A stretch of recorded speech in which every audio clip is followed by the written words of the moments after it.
ഓം ശ്രീ ഗുരുഭ്യോ നമ. ജ്യോതിർഗമയ ചാനലിലേക്ക് ഏവർക്കും സ്വാഗതം. ഇന്ന് ഞാൻ ചർച്ച ചെയ്യുന്നത് 2025 ജനുവരി മാസഫലം വൃശ്ചികക്കൂറുകാർക്കും വൃശ്ചിക ലഗ്നക്കാർക്കും എങ്ങനെയാകും എന്നുള്ളതിനെ പറ്റിയാണ്. അതായത് വിശാഖ നക്ഷത്രത്തിൻ്റെ അവസാന പാദത്തിൽപ്പെടുന്നവർക്ക്, അതുപോലെ അനീഴം തൃക്കേട്ട നക്ഷത്രക്കാർക്ക് ജനുവരി മാസഫലം എങ്ങനെയാകും. ആദ്യം നമുക്ക് ഈ വൃശ്ചികക്കൂറുകാരുടെയും വൃശ്ചിക ലഗ്നക്കാരുടെയും ജനുവരി മാസത്തിലെ ഗ്രഹ ഗോചര സ്ഥിതി എങ്ങനെയെന്ന് നോക്കാം. ജന്മരാശ്യാധിപൻ ചൊവ്വയാണ്.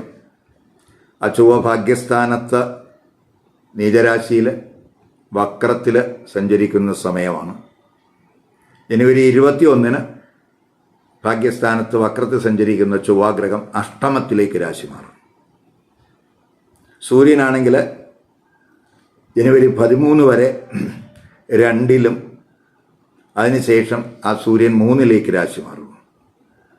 ബുധനാണെങ്കിൽ ജനുവരി 4 2-ാം ഭാവരാശിയിലേക്കും 24 3-ാം ഭാവരാശിയിലേക്കും രാശി മാറുന്നു. ഗുരു ആണെങ്കിൽ 7 വക്രസ്ഥിതി തുടരുന്നു. ശുക്രനാണെങ്കിൽ 28 വരെ 4-ലും, അതിനുശേഷം 5-ലേക്കും രാശി മാറുന്നു. 5 അതുപോലെ തന്നെ 4-ാം ഭാവരാശിയിൽ ശനി സ്ഥിതി തുടരുന്നു. രാഹു 5-ലും കേതു 11-ലും സ്ഥിതി തുടരുന്നു. അപ്പോൾ ആദ്യം നമുക്ക് ഈ വൃശ്ചികക്കൂറുകാരുടെയും വൃശ്ചിക ലഗ്നക്കാരുടെയും ആരോഗ്യസ്ഥിതി ജനുവരി മാസത്തെ ഗ്രഹ ഗോചരസ്ഥിതി അനുസരിച്ച് എങ്ങനെയെന്ന് നോക്കാം. ആരോഗ്യസ്ഥിതി നോക്കുമ്പോൾ ജന്മരാശ്യാധിപൻ 9-ല് നീചരാശിയിൽ വക്രത്തിൽ സഞ്ചരിക്കുന്ന സമയമാണ്. അത് ആരോഗ്യ പ്രശ്നങ്ങൾക്ക് റിലീഫ് ഉണ്ടാകും. 21 മുതൽ കുജൻ അഷ്ടമത്തിലേക്ക് മാറുന്ന സമയമാണ്.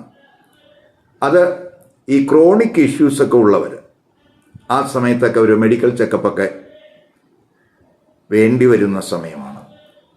അതുപോലെ യാത്രകളിലും ഡ്രൈവിങ്ങിലുമൊക്കെ അവസാനം വാരം കൂടുതൽ ശ്രദ്ധിക്കണം. ഇലക്ട്രിക്കൽ വർക്ക് ചെയ്യുന്നവർക്ക്, അതുപോലെ ഈ തൊഴിലിടത്തൊക്കെ ഉപകരണങ്ങൾ, യന്ത്രങ്ങളൊക്കെ ഉപയോഗിച്ച് വർക്ക് ചെയ്യുന്നവർ, അവർക്കൊക്കെ ഒരു കെയർ വേണം. ചെറിയ തോതിലുള്ള ഇഞ്ചുറി, പൊള്ളൽ, ഇവയ്ക്കൊക്കെ സാധ്യതയുണ്ട്. അപ്പോൾ അവയിലൊക്കെ ശ്രദ്ധ കൊടുത്ത് പോവുക. ഇനി തൊഴിൽ സ്ഥിതി നോക്കുമ്പോൾ കർമ്മഭാവാധിപൻ സൂര്യൻ, ആ സൂര്യൻ ബുധനോടൊപ്പം 2-ഉം 3-ഉം രാശികളിൽ സഞ്ചരിക്കുന്ന സമയമാണ്. അത് തൊഴിലിലൊക്കെ പുതിയ ഉത്തരവാദിത്വങ്ങൾക്കും പുതിയ സ്ഥാനമാനങ്ങൾക്കൊക്കെ സാധ്യത കാണിക്കുന്നുണ്ട്. സർവീസിലുള്ളവർക്ക് ഉയർന്ന ഉദ്യോഗസ്ഥരോട് കമ്മ്യൂണിക്കേഷനൊക്കെ നടത്തുന്നതിനുള്ള അവസരങ്ങളുണ്ടാകും. അവരുമായിട്ടുള്ള ബന്ധം, തൊഴിലിൽ ഗുണാനുഭവം ഉണ്ടാകും. ഇപ്പോൾ ശനി ശുക്രനുമൊക്കെ 10-ൽ ദൃഷ്ടി ചെയ്യുന്നുണ്ട്. ശുക്രൻ്റെ ആ ദൃഷ്ടി എന്നൊക്കെ പറയുന്നത് തൊഴിലിൽ സുഖം നൽകും. എങ്കിലും ശനി ദൃഷ്ടി 10-ൽ വരുന്നത് വർക്ക് ലോഡ് കൂടുന്നതിനും വർക്ക് പ്രഷർ ഒക്കെ ഉണ്ടാകുന്നതിനൊക്കെ വഴിതെളിക്കും എന്നും കൂടെ മനസ്സിലാക്കുക. ഇപ്പോൾ ചിലർക്കൊക്കെ കൃത്യസമയത്തൊക്കെ വർക്ക് ചെയ്തു തീർക്കാനാവാത്ത ഒരു സ്ഥിതിയൊക്കെ ചിലപ്പോൾ ഉണ്ടായെന്ന് വരാം. ഇപ്പോൾ ശനിയുടെ ദൃഷ്ടി എന്ന് പറയുന്നത്, പ്രത്യേകിച്ച് കർമ്മസ്ഥാനം എന്ന് പറഞ്ഞാൽ ശനിയുടെ ശത്രു ക്ഷേത്രവും കൂടിയാണ്. അപ്പോൾ ചിലപ്പോൾ തൊഴിലിടത്തൊക്കെ എന്തെങ്കിലുമൊക്കെ ഭിന്നത അല്ലെങ്കിൽ അഭിപ്രായ വ്യത്യാസങ്ങൾ ഒക്കെ ഉണ്ടാകാം. അപ്പോൾ അവിടെയൊക്കെ നമ്മൾ ഒന്ന് ശ്രദ്ധ കൊടുത്തു പോകണം. തൊഴിലന്വേഷകർക്ക് പൊതുവെ അനുകൂല സമയമായിരിക്കും. ഇപ്പോൾ വിദേശത്തൊക്കെ തൊഴിൽ അന്വേഷിക്കുന്നവർക്ക് ആ ശനിയുടെയും ശുക്രൻ്റെയൊക്കെ യോഗവും, അതുപോലെ തന്നെ അവയുടെ ആ 10-ലെ ദൃഷ്ടിയൊക്കെ തൊഴിലവസരങ്ങൾ ഉണ്ടാകുന്നതിനും വിദേശത്ത് തൊഴിൽ ലഭിക്കുന്നതിനുമൊക്കെ അനുകൂലമായിട്ടുള്ള സാഹചര്യങ്ങൾ കാണിക്കുന്നു. ഇനി ബിസിനസ്സുകാരെ സംബന്ധിച്ചിടത്തോളം 7-ാം ഭാവാധിപനായിട്ടുള്ള ശുക്രൻ 4-ലാണ്, 7-ല് ഗുരു വക്രത്തിലാണ്. ബിസിനസ് എക്സ്പാൻഷനൊക്കെ അതിനുള്ള ഒരു ആലോചനയൊക്കെ ഈ സമയത്തുണ്ടാകും. ശനിയും ശുക്രൻ്റെയൊക്കെ 4-ലെ സ്ഥിതിയും ബിസിനസ് കാരകൻ ബുധൻ്റെ സ്ഥിതിയൊക്കെ ബിസിനസ് വഴിയൊക്കെ വരുമാനം, ലാഭമൊക്കെ വർദ്ധിക്കുന്നതിന് സാധ്യത കാണിക്കുന്നു. പാർട്ട്ണർഷിപ്പ് ബിസിനസ്സുകാർക്ക് പുത്തൻ കരാറുകൾ കിട്ടുന്നതിനുള്ള സാധ്യതയും കാണുന്നു. വിദേശ വിപണനത്തിന് പൊതുവെ അനുകൂലമായിട്ടുള്ള ഗ്രഹ ഗോചരസ്ഥിതിയാണ്. ഇനി വിദ്യാർത്ഥികളെ സംബന്ധിച്ചിടത്തോളം പഠനത്തിന് അനുകൂലമായിട്ടുള്ള ഗ്രഹസ്ഥിതിയാണ്. 4-ല് ശനി ശുക്രയോഗം, അതുപോലെ 5-ാം ഭാവാധിപൻ ഗുരു കേന്ദ്രസ്ഥാനത്ത് നിൽക്കുന്നു.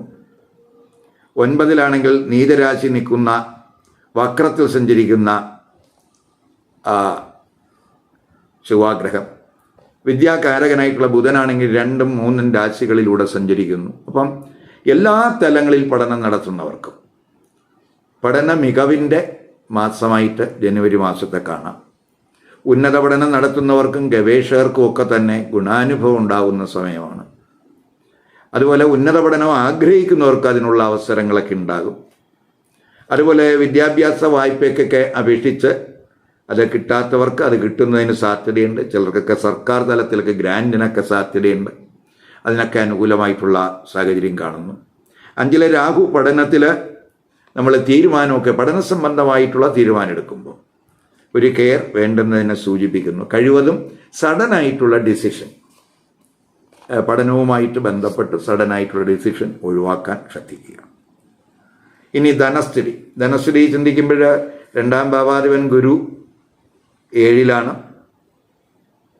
അത് പ്രത്യേകിച്ച് ഗുരു വക്രത്തിലാണ് സഞ്ചരിക്കുന്നത്. അപ്പോൾ ഈ ധനസ്ഥിതി, സമ്പാദ്യം, ഇതൊക്കെ എങ്ങനെ നമുക്ക് ഉയർത്താം, അതിനെപ്പറ്റിയുള്ളൊരു ചിന്ത, അതിനുവേണ്ടിയുള്ള പ്ലാൻ ഒക്കെ ഈ സമയത്ത് അതിനെപ്പറ്റി ചിന്തിക്കുന്ന സമയമായിരിക്കും. 11-ാം ഭാവാധിപനായിട്ടുള്ള ബുധൻ 2-ൽ സഞ്ചരിക്കുന്നുണ്ട്, 3-ലും സഞ്ചരിക്കുന്നുണ്ട്. അതൊക്കെ ധനാഗമം കൂടുന്നതിന് സഹായകമാണ്. അപ്പോൾ സമ്പാദ്യമൊക്കെ വർദ്ധിക്കുന്നതിനും അത് സഹായകമാണ്. അപ്പോൾ 5-ലൊക്കെ രാഹു സ്ഥിതി ചെയ്യുന്ന സമയമായതുകൊണ്ട് പ്രത്യേകിച്ച് ഈ സ്പെക്കുലേറ്റീവ് ബിസിനസ്, അതുപോലെ ഓഹരി വിപണികളുമായിട്ട് ബന്ധപ്പെട്ട് പ്രവർത്തിക്കുന്നവർ ഈ സഡനായിട്ടുള്ള ഡിസിഷൻ ഒഴിവാക്കണം. അതൊക്കെ നമ്മൾ ആ മേഖലകളിലൊക്കെ പണം മുടക്കുന്നത് അല്പം കെയർ വേണം. അതുപോലെ ശനി ശുക്ര യോഗമൊക്കെ 4 വരുന്നത് കൊണ്ട് അല്പം സുഖച്ചെലവൊക്കെ കൂടാൻ സാധ്യതയുണ്ട്. ഇനി വിവാഹം ആലോചിക്കുന്നവരെ സംബന്ധിച്ചിടത്തോളം 7-ാം ഭാവാധിപനായിട്ടുള്ള ആ ശുക്രൻ്റെ 4-ലെ സ്ഥിതിയും 7-ല് ആ ഗുരുവിൻ്റെ സ്ഥിതിയൊക്കെ ഉള്ളതുകൊണ്ട് ആലോചനകളൊക്കെ അനുകൂലമായിട്ടുള്ള സമയമാണ്. അതുപോലെ തന്നെ 5-ലെ രാഹു, ആ 5-ാം ഭാവാധിപനായിട്ടുള്ള ഗുരു 7-ല് വക്രത്തിലായതുകൊണ്ട് നമ്മൾ ജീവിത പങ്കാളിയൊക്കെ സെലക്ട് ചെയ്യുന്നതിൽ ഒരു കെയർ വേണം. എടുത്തു ചാടിയുള്ളൊരു തീരുമാനം എടുക്കാതെ നമുക്ക് അനുയോജ്യമാണോ എന്നൊക്കെ മനസ്സിലാക്കിയുള്ള ഒരു തീരുമാനം എടുക്കണം. പൊതുവേ കമിതാക്കൾക്കും ഒരു മാനസിക ചഞ്ചലാട്ടമൊക്കെ ഉണ്ടായെന്ന് വരാം. ചിലപ്പോൾ അവർക്കിടയിൽ ഒരു ഉദാസീനത ഒക്കെ ഈ സമയത്ത് ഉണ്ടായെന്ന് വരാം. പ്രണയവിവാഹത്തിന് താല്പര്യക്കുറവൊക്കെ ചിലപ്പോൾ ഉണ്ടായെന്ന് വരാം. ദാമ്പത്യബന്ധം പൊതുവെ സന്തോഷകരമാകും എന്ന് തന്നെ പറയാം. പ്രശ്നങ്ങളെ പരിഹരിക്കുന്നതിനും സാധ്യത കാണുന്നു. കാരണം 7-ലൊക്കെ ആ ഗുരുവിൻ്റെ സ്ഥിതി, അതുപോലെ ജന്മരാശിയിലേക്കൊക്കെ ആ ഗുരുവിൻ്റെ ദൃഷ്ടി, അത് കുടുംബജീവിതം സന്തോഷകരമാക്കുന്നതിനൊക്കെ അനുകൂലമാണ്. എങ്കിലും ആ കുജൻ്റെ ദൃഷ്ടിയൊക്കെ 4-ൽ വരുന്നുണ്ട് ആ കുടുംബസ്ഥാനത്ത്. അത് ചില തെറ്റിദ്ധാരണകൾ ചിലപ്പോൾ ഉണ്ടാകും. കാരണം 4-ല് ശനി നിൽക്കുകയാണ്, കുജൻ ആ 4-ലേക്ക് നോക്കുകയാണ്. 4-ല് ശുക്രനും ഉണ്ട്. പക്ഷേ ആ കുജൻ ശനിയെ ദൃഷ്ടി ചെയ്യുക എന്ന് പറയുമ്പോൾ 2ഉം ശത്രുഗ്രഹങ്ങളാണ്. അത് ചെറിയ ചെറിയ ടെൻഷനൊക്കെ ചിലപ്പോൾ ഉണ്ടാക്കിയെന്ന് വരാം. അതേസമയം വീട്, വാഹനം ഇവയൊക്കെ വാങ്ങുന്നതിനോ അല്ലെങ്കിൽ വീട് നവീകരിക്കുന്നതിനോ സുഖസൗകര്യങ്ങൾ മെച്ചപ്പെടുത്തുന്നതിനോ ഒക്കെ അത് സാധ്യത കാണിക്കുന്നുണ്ട്. അതുപോലെ തന്നെ ജന്മരാശിയിൽ ഗുരുവിൻ്റെ ദൃഷ്ടിയൊക്കെ ഉള്ള സമയമായതുകൊണ്ട് നമുക്ക് ദാമ്പത്യ ബന്ധത്തിലും ആയാലും കുടുംബ ജീവിതത്തിലും ഉണ്ടാകാവുന്ന പ്രശ്നങ്ങൾ അത് പരിഹരിക്കുന്നതിന് ആ ഗുരുവിൻ്റെ ജന്മരാശിയിലെ ദൃഷ്ടി സഹായകമാകും. ജനുവരി 8, 9, 12, 13, 22, 23 ഈ തീയതികൾ പ്രത്യേകിച്ച് വൃശ്ചികക്കുറുകാർക്കും വൃശ്ചികലഗ്നക്കാർക്കും അനുകൂല ദിവസങ്ങളല്ല. അതുകൊണ്ട് ഈ ദിവസങ്ങളിൽ ശുഭകർമ്മങ്ങൾ, അതുപോലെ പുതിയ എന്തെങ്കിലും സംരംഭങ്ങൾ, അതുപോലെ സുപ്രധാന തീരുമാനങ്ങൾ, ഇവയൊക്കെ തന്നെ ഈ ദിവസങ്ങളിൽ അവർ ഒഴിവാക്കണം. ഞാനിവിടെ പറഞ്ഞത് വൃശ്ചികക്കുറുകാർക്കും വൃശ്ചികലഗ്നക്കാർക്കും ഉണ്ടാകാവുന്ന ഫലങ്ങളെ പറ്റിയാണ്. ഇപ്പോൾ വൃശ്ചികക്കുറിൽപ്പെടുന്ന ചിലർക്ക് മാത്രമേ വൃശ്ചിക ലഗ്നം വരുള്ളൂ. ഒരു കൂറിൽ തന്നെ പല ലഗ്നക്കാരുണ്ടാകും. അപ്പം വൃശ്ചികക്കൂറുകളിൽപ്പെടുന്ന വൃശ്ചിക ലഗ്നക്കാരല്ലാത്ത മറ്റു ലഗ്നക്കാരെ സംബന്ധിച്ചിടത്തോളം അവർക്ക് അവരുടെ ലഗ്നരാശി അറിയാമെങ്കിൽ ആ ലഗ്നരാശിയുമായിട്ട് ബന്ധപ്പെട്ടെന്ന് പറയുന്ന ഫലവും കൂടെ ഈ കൂറിൻ്റെ ഫലത്തോടൊപ്പം കമ്പൈൻ ചെയ്ത് കേൾക്കുന്നത് പൊതുഫലത്തിൻ്റെ ഒരു കൃത്യ ചിത്രം കിട്ടുന്നതിന് സഹായകമാകും. മാത്രമല്ല കൂറിൻ്റെ ഫലത്തേക്കാൾ കൂടുതൽ കൃത്യത ലഗ്നഫലത്തിനുണ്ട് എന്നുള്ളതുകൊണ്ട് ലഗ്നഫലവും കൂടെ കേൾക്കാൻ ശ്രമിക്കുക. ഈ വീഡിയോ ഇഷ്ടപ്പെട്ടുവെങ്കിൽ ലൈക്ക് ചെയ്യുക, ഷെയർ ചെയ്യുക. അതുപോലെ സബ്സ്ക്രൈബ് ചെയ്യാത്തവർ സബ്സ്ക്രൈബ് ചെയ്ത് കാണുക. മറ്റൊരു പുതിയ വിഷയവുമായി അടുത്ത വീഡിയോയിൽ കാണാം. നമസ്കാരം.